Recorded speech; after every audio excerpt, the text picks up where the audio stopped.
নীল পাখিদের ডানায় চড়ে যাব অচিন দেশে।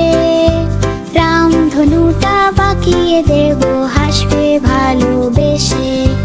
নীল পাখিদের ডানায় চড়ে যাব অচিন দেশে। রামধনুটা বাঁকিয়ে দেব হাসবে ভালোবেসে। পরীর দেশে মিষ্টি হাওয়া খুশির ছড়া কাটে। জোনাক পোকা বাতি জ্বালায় রোজ বিকেলে ঘাটে। এরির দেশে মিষ্টি হাওয়া খুশির ছড়া কাটে। জোনাক পোকা বাতি জ্বালায় রোজ বিকেলে ঘাটে। এই ধরনের সুন্দর সুন্দর নতুন কার্টুন ভিডিও দেখতে এই পেজটি ফলো করে দিন, এবং ইউটিউব থেকে দেখলে সাবস্ক্রাইব করে দিন। এবং ভিডিওটি কেমন লাগে